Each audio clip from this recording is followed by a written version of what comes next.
Welcome to Fix and Fly, the business podcast, which identifies common business issues for you to watch out for in your day-to-day business life.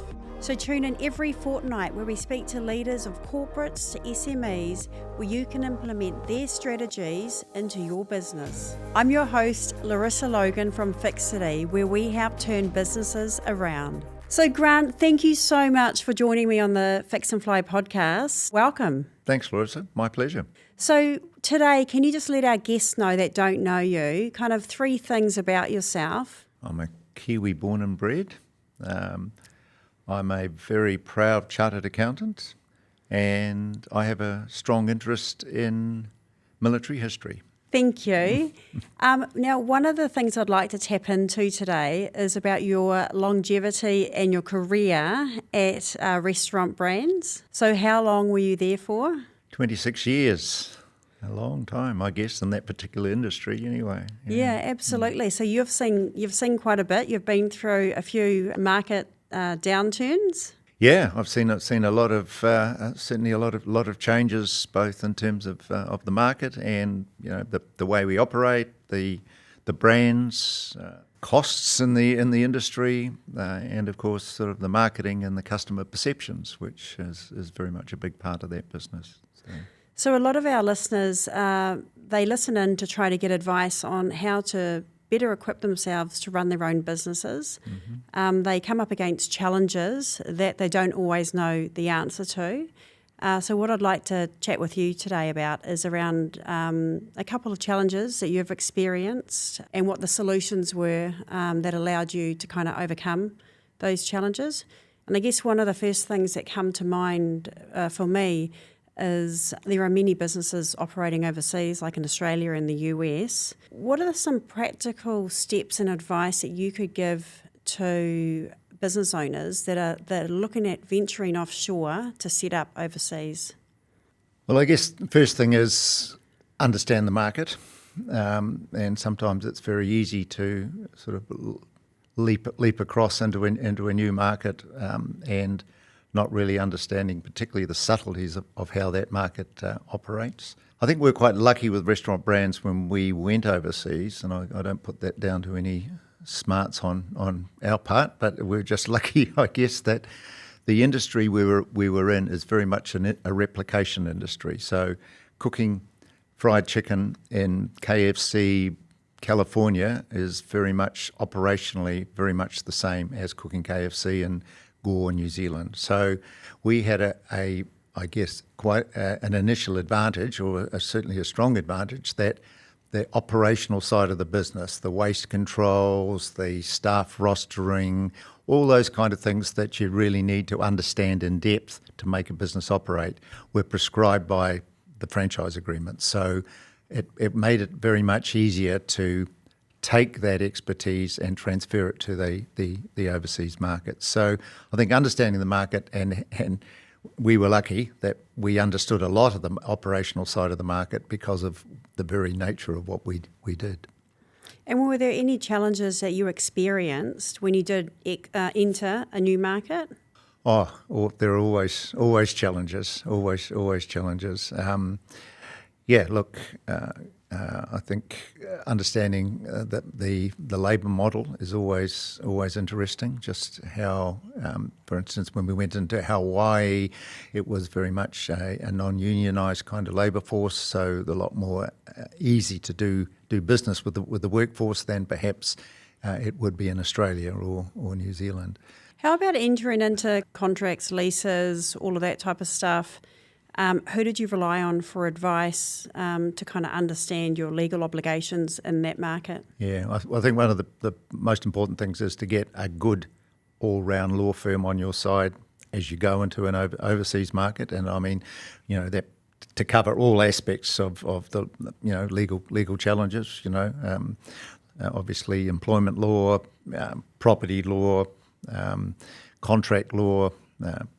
Tax clearly is another area. So I guess I would certainly urge anybody thinking of going into an overseas market to ensure they get a good middle of the road. They don't have to be top of the line, but certainly a good law firm with a wide understanding of the various legal aspects of business within their ranks, to assist you with some of the more subtle elements of commercial relationship, shall I say, in an overseas market.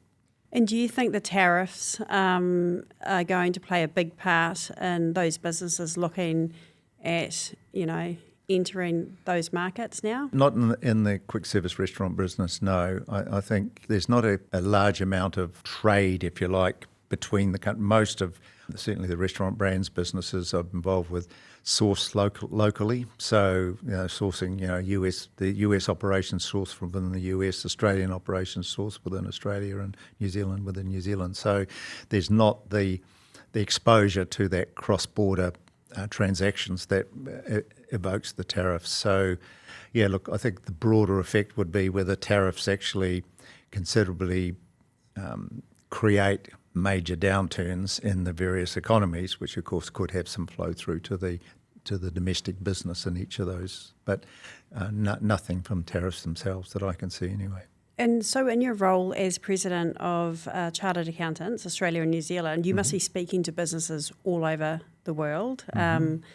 So have you been talking about tariffs with these business owners, these accountants? Yeah, I think we have very much high-level conversations, and of course they're very fluid conversations because the tariffs in particular situation just seems to change daily, if not sort of hourly. So it's very difficult to get any sort of firm consensus about where people are going. I think the only general comment I would make is people are preparing to hunker down a little more, and obviously from true economic doctrine that could have long-term effects on the economy, where people think that things are going to get worse, therefore they do get worse, and that's the main exposure. But most people just honestly do not know where it's going to go. Yeah, there's a lot of uncertainty, and I think if we'd had this conversation 3 months ago, I would have said to you, I'm advising my clients just to get through to September this year, and then we're going to start seeing an uptick in economic conditions. Now I'm saying, right, you now need to get through to March next year.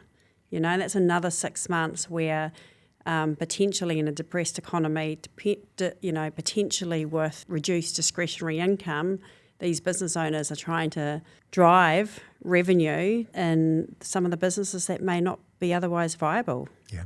Yep, and particularly businesses that have trade, cross-border trade, exporters and importers. So, yes, I think you're right. I think caution is the watchword, and that caution may even go beyond next year in terms of potential downturn.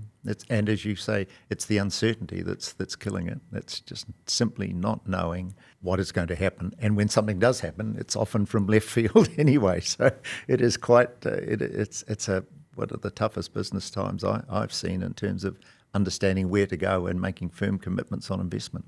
No, that's interesting because, you've been through the GFC, the 87 share market crash, obviously the 2000s, and so you think this is some of the toughest economic conditions you've seen in your career? Yeah, I think from a trading point of view, yeah. And of course that's reflected in the markets as well. We're starting to see some real pricing premiums coming on bonds, and certainly we're seeing some share prices are just going up and down like yo-yos at the moment. So yeah, it's a tough old world. So just talking about margins, I read a stat the other day that margins are at a 50-century low, and I think part of that is because businesses quite often don't understand. We've had high inflation, and they haven't really understood what the true input cost is to make their product, their goods, or their services, and they maybe haven't reassessed that. Do you have a view on margins and how you kind of stay on top of it to make sure that a business is profitable? Well, certainly my recent margin management experience has been in the quick service restaurant industry, and these times right at the moment, margins are a real challenge, and I think previously input cost movements have by and large been able to be recovered from the customer at the retail end, and that's almost been a universal rule that that cost of chicken goes up, you can put the price of a quarter pack up. The cost of cheese goes up, you can add another $1 to your pizza price, and so on. But certainly in the last couple of years, the price escalation on ingredients in particular, but generally all input costs, has been so severe that the customers are just not prepared to accept the amount of price increase that's required to fully recover those margins. So it's been certainly a real challenge in the QSR business, and certainly over my time, this would be the most challenging time. And I suspect, well, in fact, I know that other companies or other businesses are, Restaurant Brands are not alone in terms of trying to recover those costs with more limited success than they have had in the past. So what kind of steps do you take from a practical perspective to kind of test the market in regards to the pricing pressure to see if the customers, what steps can businesses take? Well, certainly, I guess testing the markets is always a challenge. But obviously, things like customer focus groups is always a good place to start in terms of just asking people directly as what their appetite is. Test marketing, so in other words, you decide that, well, let's trial a 30% price increase in Christchurch, in the Christchurch market, and see how that goes versus the rest of the country. So you can always test market. A lot of it's gut feel. Certainly people in various industries have been around long enough to kind of know what dials you can turn and which ones you can't. So I think the other thing, there are ways of cost recovery that aren't necessarily simply in price increases, and that could involve things like menu re-engineering. So in other words, instead of two rolls in a quarter pack box, we'll cut that down to one. Still charge the same price for the box, but we can menu re-engineer the components of raw materials to try and increase margins or recover margins that way. And then you mentioned about staffing in Hawaii. Mm-hmm. The US have recently gone through a wage increase. Mm-hmm. How did that impact the bottom line, and kind of what steps did you take to try to mitigate that risk around profitability? Yeah, well, minimum wage in the US is state by state, and interesting enough, we've got a big business in California, which was quite profitable, but the California state legislature introduced extremely generous minimum wage requirements, and these are significant increases in minimum wage that wasn't matched by the Hawaiian legislature. So those two operations, California's really struggling because it's just had a huge increase in the minimum wage, and that really hurts the labour cost. Hawaii hasn't had the same sort of increase. And interesting enough, you can see in the US too the move of businesses out of California into places like Texas, which is much more business friendly than the, shall we say, slightly more left-leaning and liberal governance that occurs in California. So despite the fact California is an absolutely huge market, and I think it's the 5th largest entity in the world in terms of GDP, just California, so it's a big market, but boy, they've got some practices from a business-friendly point of view that are very hard to live with, and as I say, businesses are starting to look at moving towards some of those southern states like Texas and so forth. So yeah, it's a moving feast out there.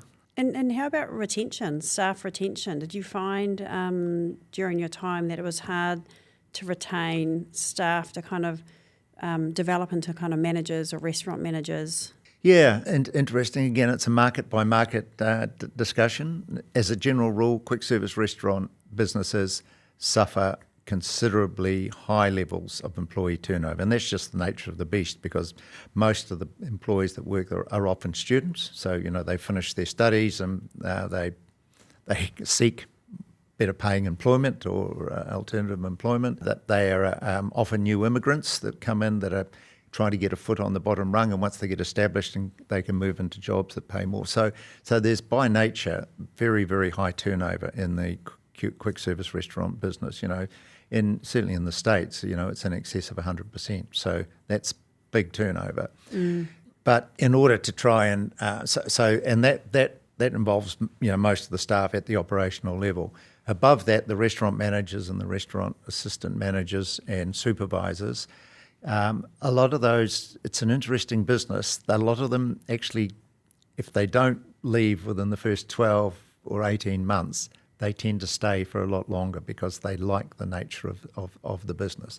And indeed, for many, it's a great opportunity. An 18-year-old kid that's, hasn't done particularly well at school, but, has a good work ethic.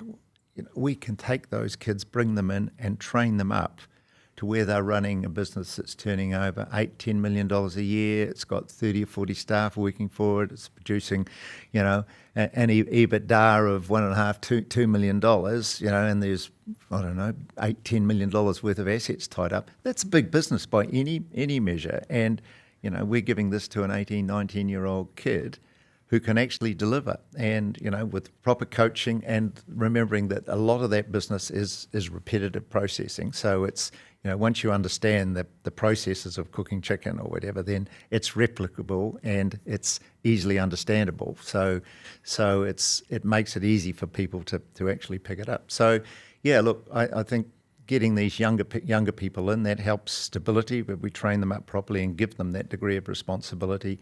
People that do join the industry that decide they do like it, and they don't mind the hours and they don't mind the hard work, but they like the people side and so forth, they tend to stay. And often we have people, I guess, in certain like mums that have kids have left home, or kids are at school or somewhere where they don't need looking after. They come in and tend to be long-term stayers too. So balancing that very high natural turnover at the lower level is the opportunities and the nature of the restaurant management roles that enables a more balanced amount of turnover than would ordinarily be the case. And they obviously get perks like free chicken. Yeah, they do get some free chicken. Some, of course, we have to be careful because sometimes the free chicken ends up being not only just the employee, but all the mates down the street, plus the plus the wider family. So we do have, it's a very desirable product, fried chicken. So we do actually have to watch those kind of things closely. But it's certainly all part of the joy of being in KFC. Yeah. So talk to me about all of these self-service Menus? not tickets, the menus and the little screens you go up, you order your food now. Technology, AI, what do you see for the future of these types of businesses going forward? Are we going to have people? Yep. Well, yeah, look, I think it's inevitable that there's going to be less people physically working in stores and more automation, and particularly in the customer interface is one area where that's clearly well underway, as you say, with menu boards up in the stores and so forth. And AI will provide much greater flexibility and opportunity to expand that interface. Sometimes, obviously, from a physical processing, lifting chicken in and out of baskets and things, it's going to take a little bit more mechanisation development for that to start working in a wider sense.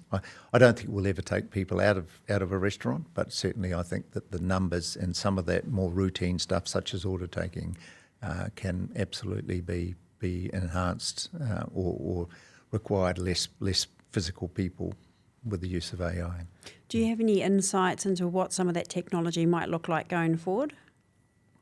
In terms of the cooking process? Yeah, or just in the automating? No, I mean, one of the challenges is that we're very much dependent upon what the franchisor does. So we, as a franchisee, corporate franchisee, we don't have we do have some of the expertise, but we don't have the depth of expertise that lets us go away and say, hey, let's invent some completely new way of, of cooking a pizza that doesn't require running it through an oven or something like that. So, I as a franchisee, I think that the very nature of the relationship says, franchisor, you design the improved mechanical processes or IT processes or whatever to make it easier, and we'll run it. And I think that differentiation means that there's not a huge amount of exposure to what could be that we're too busy doing it rather than planning to change it, if that makes sense. Yeah. I've actually been dealing with a lot of clients at the moment who are trying to exit some of their franchise agreements. Right. And there's some significant fees involved when you're trying to exit. What types of challenges have you faced around that maybe our listeners can utilise and implement in their own strategies when they're trying to exit a franchise agreement? Mm-hmm. Well, I guess the first advice would be try and avoid entering it in the first place. And the franchise agreement, by its very nature, is very much a one-sided agreement.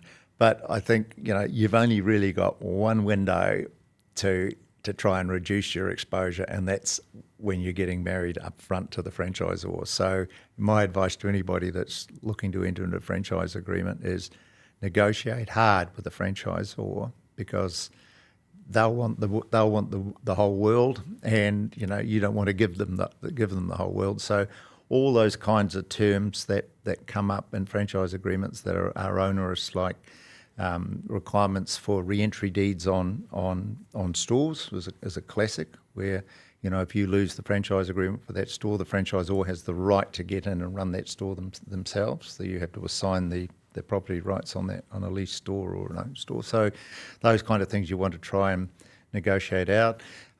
You want to try and limit the amount of input that they have into your local marketing, because you know the market, and yes, you have to preserve the integrity of the brand, but you should be able to make the day-to-day decisions on whether you run a television campaign or whether you're going to just use billboards or whatever you're going to do. So I think taking those out of agreements.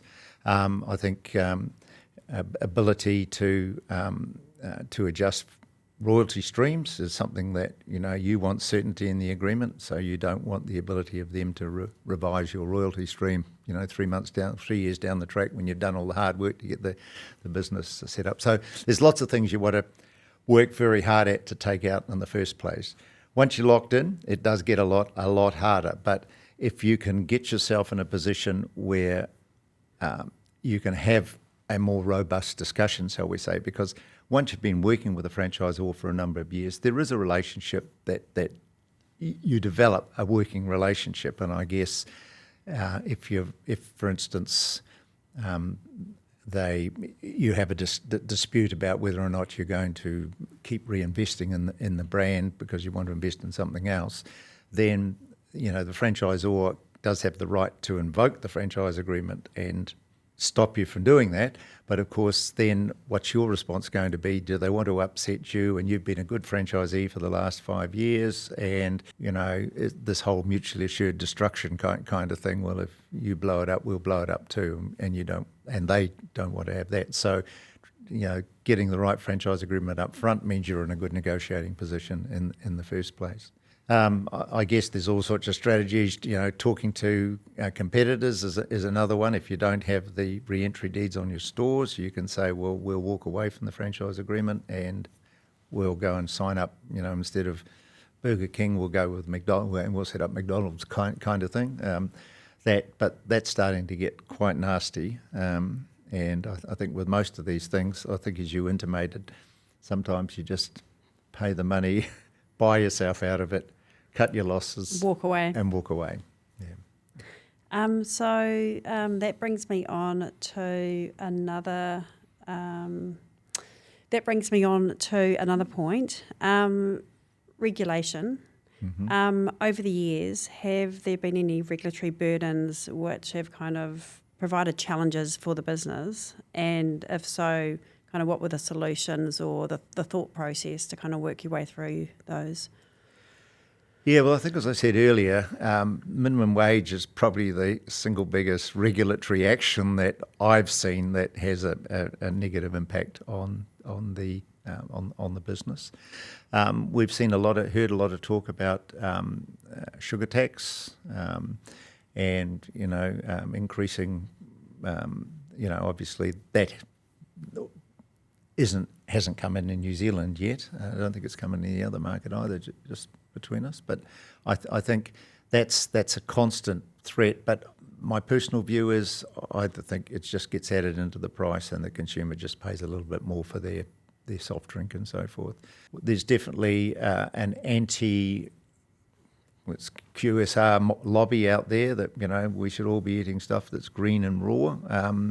And I guess at some stage they have held some sway, certainly in New Zealand and parliamentary at the parliamentary level, but nothing's ever been big enough and strong enough to come back and say, well, we're going to ban fast food. And I think that the general populace would rebel at any sort of legislative requirement in that respect. People love their chicken and their pizza. Absolutely.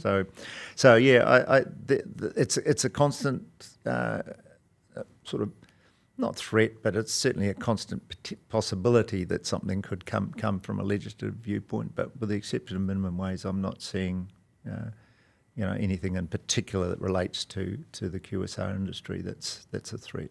And then, so when you were in your role as CFO, would you be kind of looking out 2 to 3 years around strategy? Mm-hmm. And I guess who would you be working with around kind of devising what the growth strategy look like for the business? Largely internal. We had a finance team, and obviously we had a senior management team. I personally worked closely with the CEO on most of that, and occasionally we would use a merchant bank or somebody with experience or it's able to do research, I guess, in particular on overseas markets. In Restaurant Brands' case, we used the merchant bank in terms of acquisition of the Hawaiian business, for instance, and they were very good in terms of having a good understanding of the marketplace and obviously assisting with the due diligence and all that sort of thing. But in terms of just developing pure strategy, yes, it was largely internal with CFO, CEO and the board. Yeah, I quite often see a lot of the SMEs that I'm working with, they're on the tools and they don't have a lot of time. Stand back. For the strategy and looking for the growth, and they're just, cash flow's tight, maybe the back office finance function's not great, it's not robust enough. And so I just think there's, to allow them to get through the next kind of 6 to 12 months where I think there is a lot of uncertainty, I think there needs to be a focus on strategy, on cash flow, how you're going to kind of get through. Yeah, well, I think it's walking and chewing gum at the same time, isn't it? With strategy, you've got to know where the business is going, but you do actually need to know where your cash is coming in, tomorrow morning, and that's why you've got to be able to do both. Anybody running any sort of business needs to have a view over the horizon, and it doesn't have to be an intense view if you're struggling, with the alligators in the swamp, shall we say? But you do have to keep an eye on your day-to-day business, because I know organisations or businesses that have gone under that are just, focusing on the paddock next door and how that grass is green and how we're going to get there, and then failing to, get their day-to-day business going, and it doesn't work. So it's got to be both. Yeah. And talking about the paddock next door, so you would be sourcing in New Zealand, kind of from New Zealand farms and produce. Mm-hmm.